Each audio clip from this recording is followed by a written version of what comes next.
అదేవిధంగా నేను fake budget అని ఎందుకంటున్నా అంటే మామూలుగా ఎగ్జామ్ రాసేటప్పుడు పిల్లలు ఒకసారి చదివి మళ్ళీ చదువుతారు, అంటే రివిజన్ చేసుకుంటుంటారు, బట్టి పడుతుంటారు, చదివిందే చదువుతుంటారు. వీళ్ళు కూడా ఏం చేశారంటే పోయిన సంవత్సరం బడ్జెట్ మళ్ళీ ఈ సంవత్సరం కూడా పెట్టారు. ఎందుకు మార్చాలి, టైం వేస్ట్, పేపర్ వేస్ట్ అనుకున్నట్టున్నారు. ఒక 4-5 ప్రధానమైన అంశాలు. చేయూత పెన్షన్లు పోయినసారి ఎంత ఇచ్చారు, ఇప్పుడు అంతనే. రైతు భరోసా పోయినసారి 18,000 కోట్లు, ఈసారి 18,000 కోట్లు. రైతు కూలీలకు ఇందిరమ్మ పథకానికి పోయినసారి 600 కోట్లు, ఈసారి 600 కోట్లు. గృహజ్యోతికి పోయినసారి 2,000 కోట్లు, ఈసారి అంతే. గ్యాస్ సబ్సిడీకి అంటే ఒక అక్షరం కూడా పొల్లుపోకుండా, అది గ్యాస్ సబ్సిడీ కావచ్చు, రాజీవ్ ఆరోగ్యశ్రీ కావచ్చు, మహాలక్ష్మి కావచ్చు, same to same copy paste అన్నట్టు, అసలు మార్పు కూడా లేదు. అందుకే నేను చెప్తున్నా ఇది ఫేక్ బడ్జెట్. ఒకటి. 2 విజన్ బడ్జెట్ కాదు, ఇది విజన్ ఉన్న బడ్జెట్ కాదు, ఇది రివిజన్ బడ్జెట్. కేవలం రివిజన్ చేసుకుంటారు, బట్టి కొట్టినట్టు. అంత దారుణంగా ఉంది ఈ బడ్జెట్.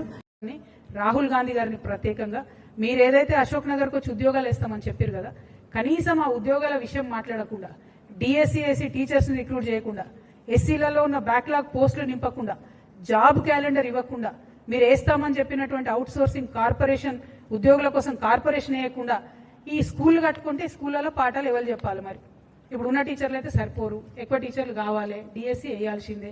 మరి ఎందుకు వేస్తలేరు? దేనికోసం ఆపుతున్నారు? ఈ డబ్బులన్నీ బిల్డింగ్లు కట్టుకుంటూ పోతే మీరు హ్యూమన్ రిసోర్సెస్ మీద ఇన్వెస్ట్ చేయరా అని చెప్పి ఈ ప్రభుత్వాన్ని నేను అడుగుతున్నా. మరి జాబ్ క్యాలెండర్ కోసం నిరుద్యోగులంతా ఉద్యమిస్తున్నారు.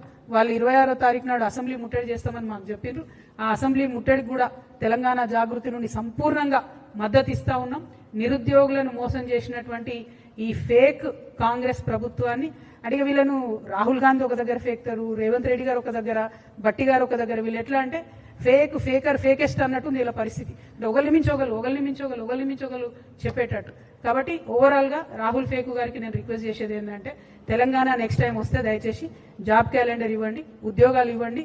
మీరు పెట్టినటువంటి బడ్జెట్ లో ప్రజలకు సంబంధించి ఏ బడ్జెట్ కూడా లేదు, ఏ గ్యారంటీ మీద కూడా లేదు. కాబట్టి ప్రజాక్షేత్రంలో తప్పకుండా ప్రజలు మిమ్మల్ని ప్రశ్నించాలని జాగృతి తరఫున డిమాండ్ చేస్తూ సెలవు తీసుకుంటున్నాను. Thank you.